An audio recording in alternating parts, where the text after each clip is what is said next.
Es un honor nuevamente darles la más cordial bienvenida al tercer Congreso de Tecnología, Sustentabilidad e Innovación Educativa.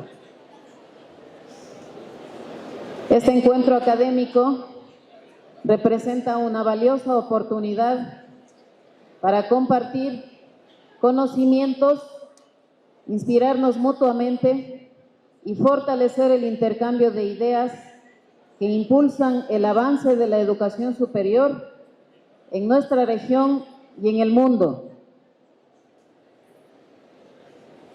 En esta mañana tenemos el agrado de contar con la distinguida presencia de la doctora Karina Claudia Cabo, destacada académica internacional, cuya trayectoria refleja un firme compromiso, sobre todo con su vocación y con la formación en investigación e innovación educativa.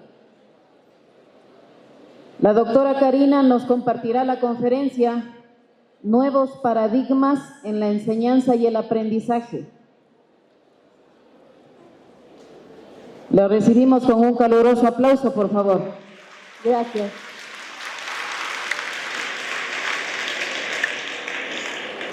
Si me permite la doctora, voy a dar lectura a un ligero resumen de su trayectoria.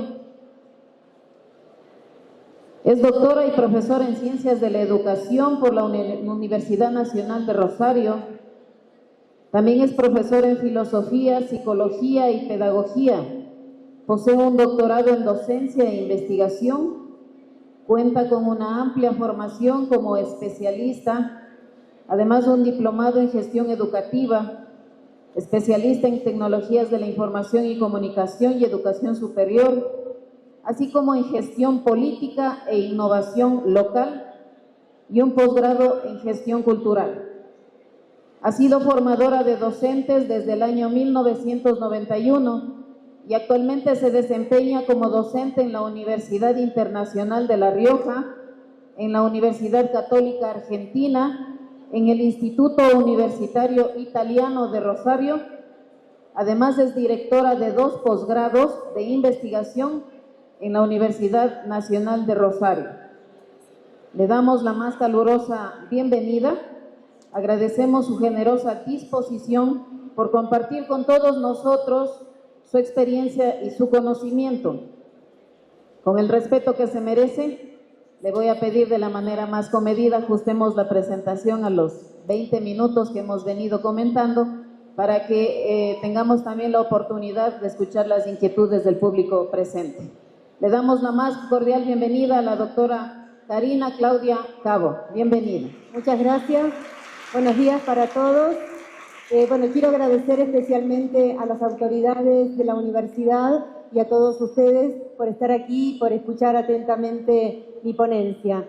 Yo quiero hablar hoy sobre los nuevos paradigmas en la enseñanza y el aprendizaje, que no son tan nuevos porque venimos leyendo hace muchas décadas, pero que sin embargo hoy muchas veces están ausentes en la escuela. Y para esto traigo estas 2 imágenes. Fueron 2 grandes hitos en la educación que dieron lugar y que fueron relacionándose con la educación en general y con el sistema educativo. Por un lado, la escritura, 3000 años antes de Cristo, con sus distintos formatos que hemos visto, el papiro, la piedra, la madera, para luego en el siglo XII ingresar el papel a Europa y lograr ya en 1454 la creación de la imprenta, donde también fue un gran hito porque permitió la homogeneización de la información y la masividad de los conocimientos. Piensen ustedes que un manuscrito en la Edad Media costaba 6 salarios mensuales, mientras que hoy imprimir un libro cuesta un día de trabajo.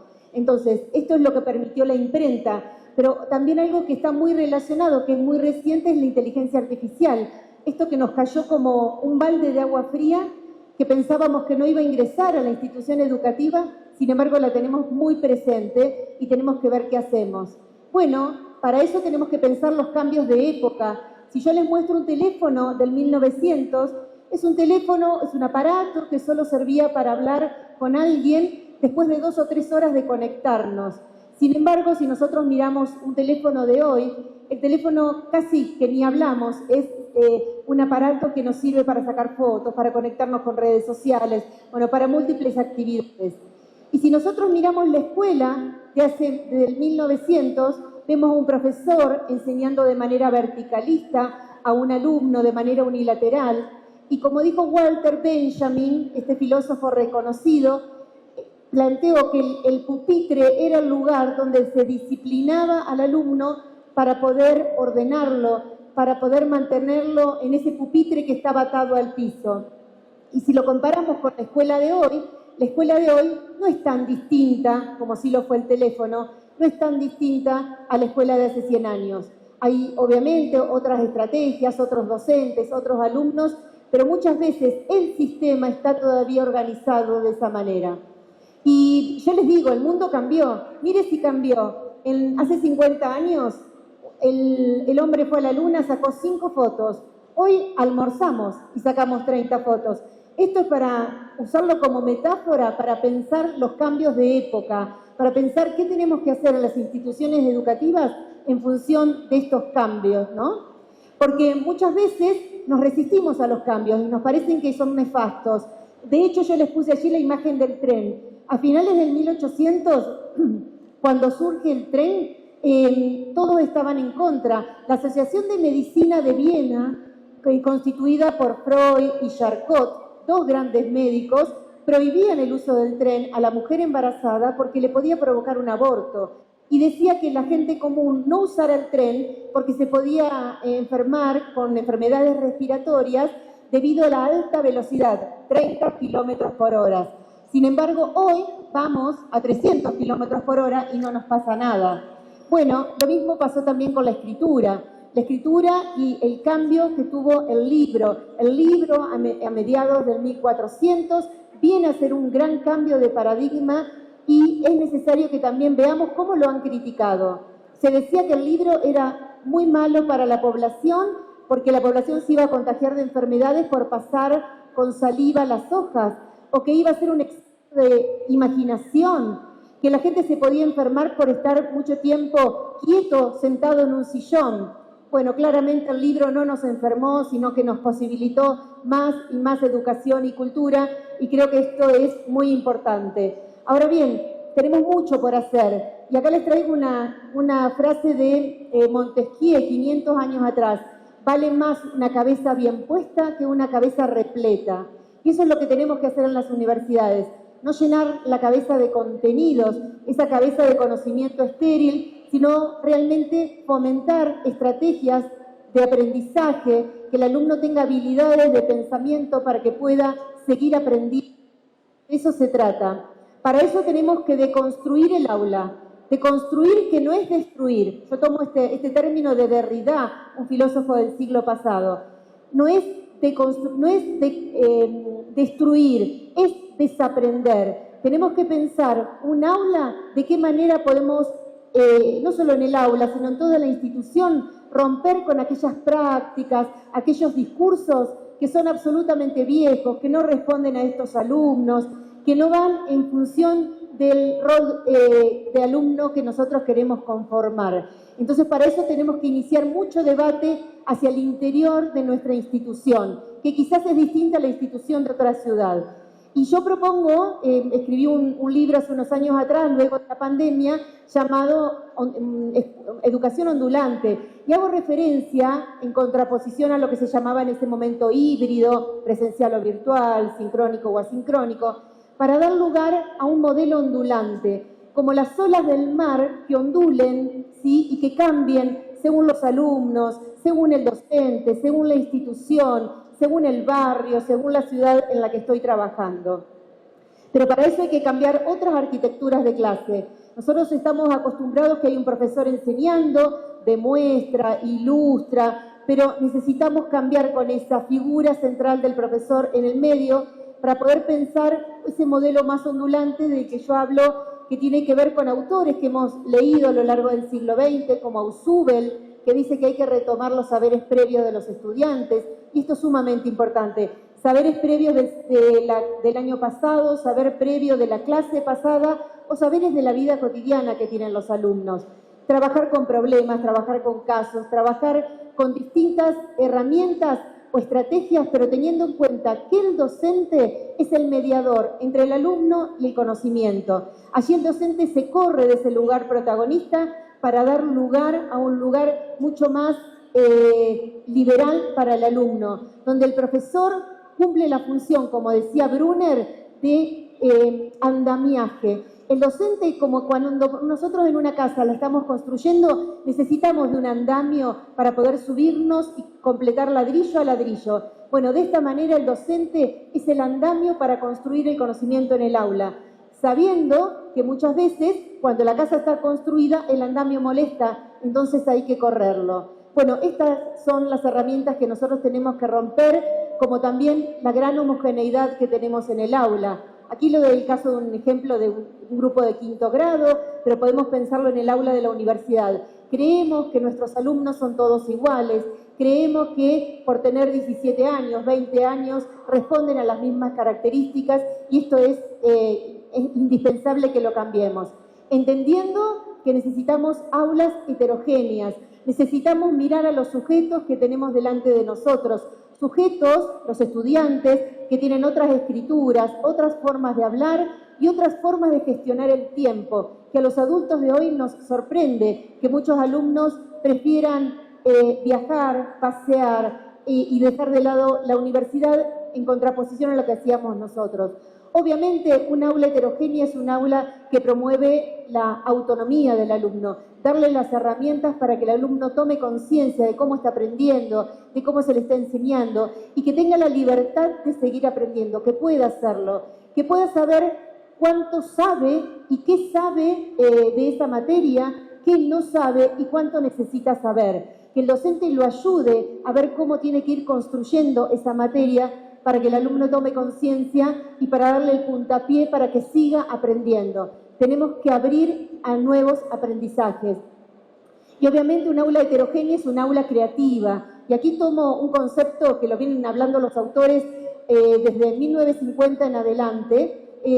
Previo a mediados del siglo XX casi no se hablaba de la creatividad o se decía que era, por ejemplo, desde Platón en adelante se decía que los poetas eran creativos. En el siglo XIX decían que los hombres eran creativos, que las mujeres no podían serlo. Pero fue en 1950 cuando Guilford, dando una conferencia en Estados Unidos, habló del pensamiento divergente. El pensamiento divergente como contraposición al pensamiento convergente. Ese pensamiento que el alumno sigue siempre el mismo camino. Bueno, a partir de allí Guilford dice, tenemos que promover la creatividad. ¿Y qué es la creatividad? Y bueno, es forma de pensar flexible, es forma de pensar diferente a lo que me propone el profesor. Muchos autores dicen que es un conjunto de habilidades, habilidades que tienen que ver con el conocimiento, pero también habilidades que tienen que ver con la afectividad y habilidades sociales, donde el alumno pueda sintetizar, analizar, que el alumno pueda hacer otros recorridos distintos.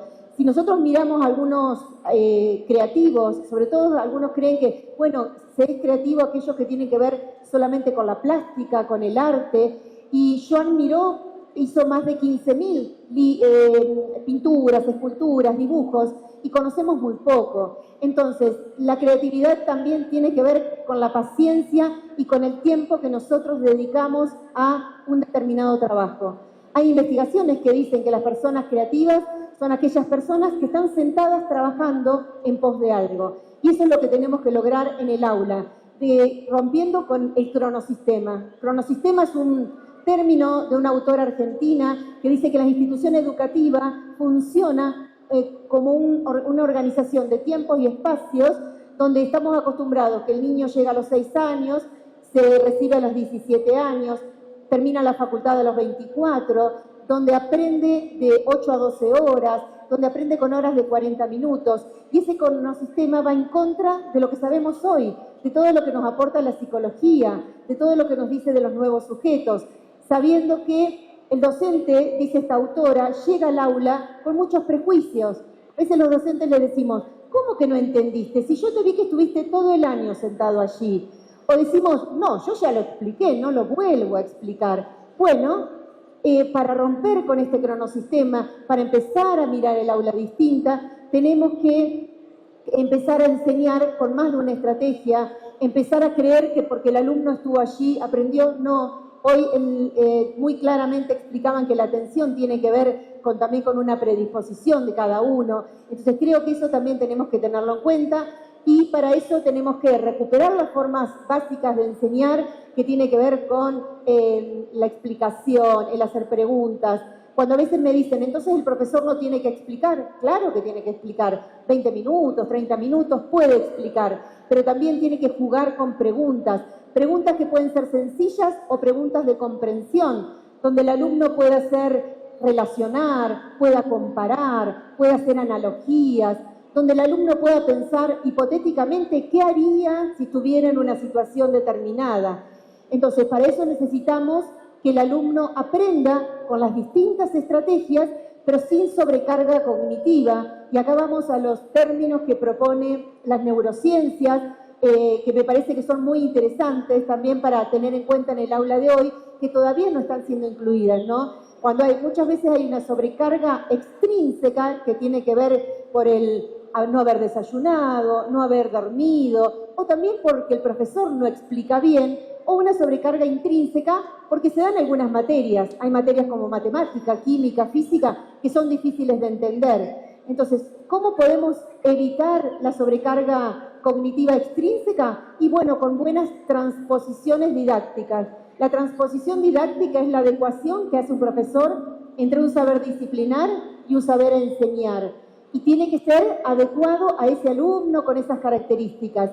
¿Y qué podemos hacer para lo intrínseco? Bueno, el profesor tiene que saber si está enseñando una materia difícil, segmentarla, dar de a poco, haciendo evaluaciones, explicando previamente el vocabulario, pudiendo hacer distintas estrategias que le permitan al estudiante evitar esto, sobre todo el vocabulario específico. Cuando hay materias como química que tienen ese vocabulario que es tan difícil de comprender para los estudiantes.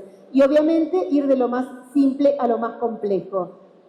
Bien, algo también nuevo que nosotros tenemos que ver si la tecnología tiene que estar o no presente en la escuela. Yo partidariamente digo que sí, he escrito libros de cómo usar la tecnología en el aula. Cuando a veces me dicen, ¿es necesaria, no es necesaria? Claro que sí, pero con su buen uso pedagógico, ¿no? Y entendiendo que a veces me dicen, pero los alumnos hoy no leen libros. ¿Cómo no leen libros? Pero están en la computadora leyendo textos que nosotros le pasamos. Entonces, el libro ha cambiado a lo largo de la historia. Como ustedes ven, el libro en un momento era un papiro y hoy el libro es una tablet que lo tenemos allí, ¿no? Lo que sí hay que enseñar el uso de la tecnología.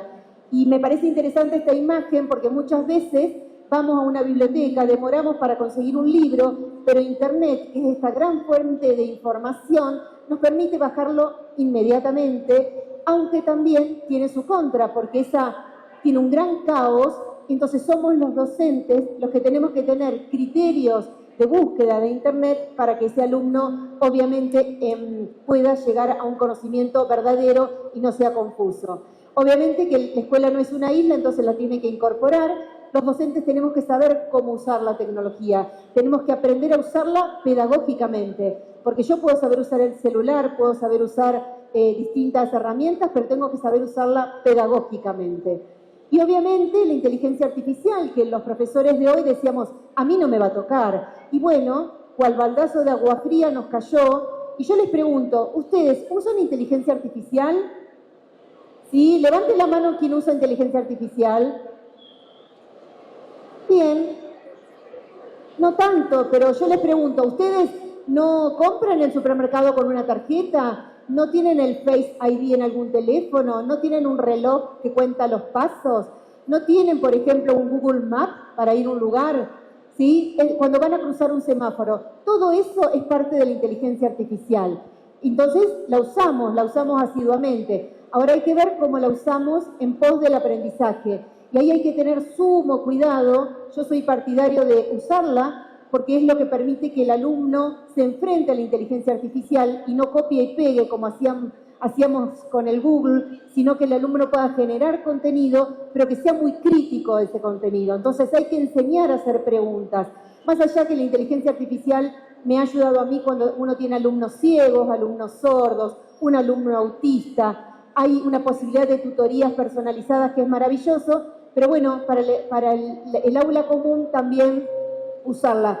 Sabiendo, yo les muestro algunas de ellas, por ejemplo, el chat PDF, donde podemos poner un PDF y nos puede hacer preguntas, síntesis.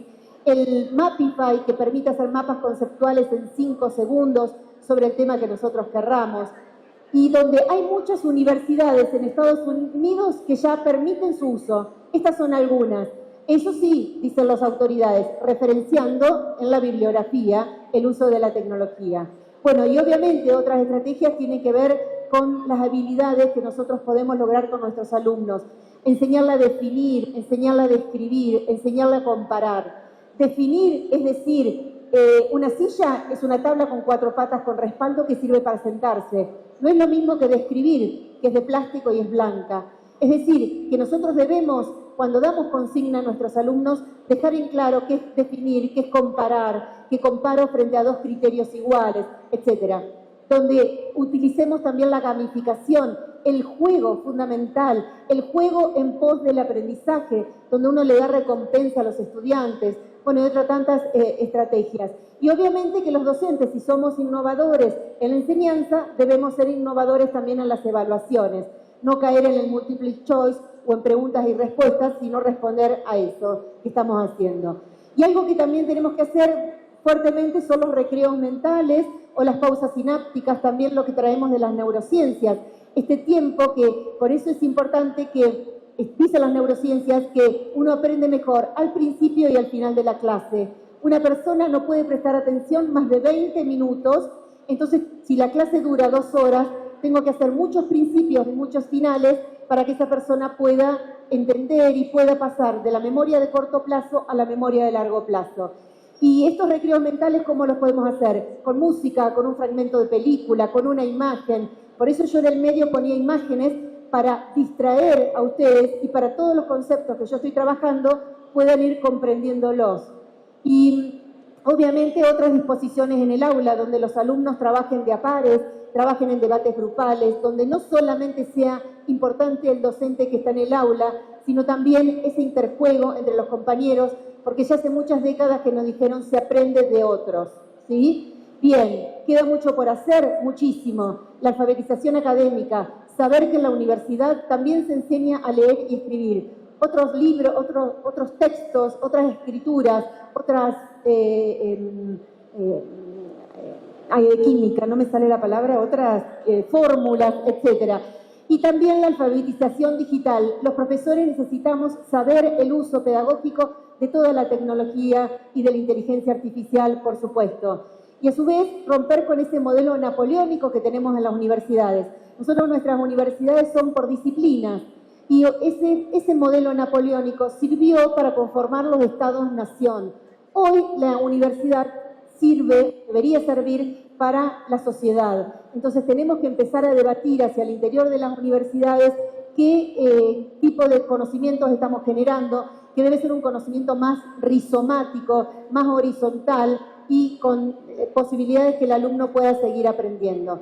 Para eso los docentes tenemos que escribir una nueva cartografía. ¿A qué me refiero con cartografía? Ya no hay mapas, ya no podemos seguir un mapa predeterminado. Somos nosotros los que dibujamos nuestro propio mapa como lo hace el cartógrafo. Lo vamos a dibujar con otra didáctica, con otras formas de enseñar, pero mirando a ese alumno que tengo delante, mirando la subjetividad, su historia de vida, las características y ayudándolo a que aprenda y a que sea un buen profesional. Y por último, les dejo una frase de Italo Calvino, cuando él en su libro Ciudades Invisibles describe algunas ciudades, y en esta la leo brevemente, dice: en Esmeraldina, ciudad acuática, una retícula de canales y de calles se superponen y entrecruzan. Para ir de un lugar a otro puedes elegir entre el recorrido terrestre o el recorrido en barca. Y como la línea más breve entre 2 puntos no es una recta, sino un zigzag, que se ramifica en tortuosas variantes, las calles que se abren a cada transeúnte no son solo 2, sino muchas. De este modo, los habitantes de Esmeraldina no conocen el tedio de recorrer cada día las mismas calles. Cada habitante se permite cada día el placer de un nuevo itinerario para ir a los mismos lugares. Y esta es la idea, que en la universidad no hagamos siempre lo mismo, vayamos innovando, cartografiemos, vayamos haciendo nuestro propio camino año tras año en función de los sujetos, en función de lo que pretende la universidad. Esta es la idea que les propongo para hoy. Les agradezco mucho la escucha atenta y los invito a seguirnos y a debatir entre nosotros. Muy amables. Bien. Vale. Agradecemos su genial exposición y vamos a formularle 3 interrogantes. 2 desde la visión de los docentes y una como estudiante, que me parece valioso. Sí. La primera, ¿qué papel juegan las tecnologías digitales y la inteligencia emocional en la configuración de estos nuevos enfoques de aprendizaje? Fundamental. No me dio tiempo. Si hubiese tenido más tiempo iba a desarrollar inteligencia emocional, educación emocional, cómo tenemos que respetar claramente a los estudiantes. Y creo que hay una conjugación muy importante entre el uso de la tecnología, el buen uso de la tecnología pedagógicamente y el reconocimiento de los, por supuesto, de los estudiantes como personas donde también enseñemos a gestionar las emociones. Creo que es fundamental. Muchísimas gracias. La siguiente. ¿Cómo podemos nosotros aplicar una especie de andamiaje en el aula para apoyar a estudiantes que presentan dificultades a abordar nuevos contenidos sin generar esta llamada dependencia de la permanencia del docente?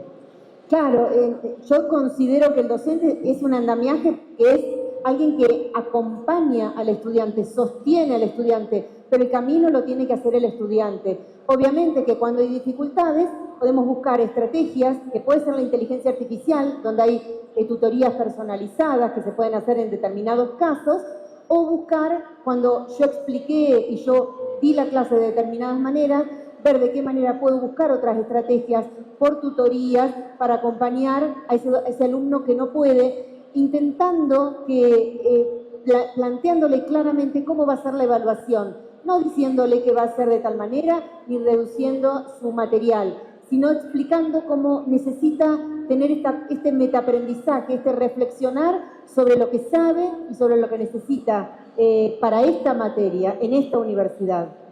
Perfecto, muchas gracias. Y la última, desde la visión de un estudiante. Nos comenta que, siendo estudiante, ¿cómo podría adaptarse y sacar el mayor provecho de estos nuevos paradigmas en la enseñanza para mejorar el proceso de aprendizaje y participación activa en clase? Bueno, yo ahí nombré algo que no lo dije, que es la clase invertida. Lo que podemos usar los profesores es que el alumno lea de antemano un material, una infografía, que mire una película, y a partir de ahí trabajamos conceptualmente en clases la construcción de un determinado concepto, un determinado tema. El alumno, lo ideal sería que vaya siguiendo clase a clase, que vaya viendo, no solamente leyendo los textos, sino prestando atención a lo que dice la profesora en el aula o el profesor. Yo siempre digo que lo que dice el profesor en el aula es el gran hilo conductor de cómo me van a tomar el examen, de qué me va a preguntar la profesora. Entonces me tiene que servir como metacognición para decir, dimos esto primero, luego dimos este tema, fuimos a tal otro. Y eso permite que reflexionemos sobre lo que estamos aprendiendo. Y no tanto el estudio memorístico, ¿no? Muchísimas gracias, doctora Claudia. Si le prestamos un aplauso, por favor, a la doctora. Gracias.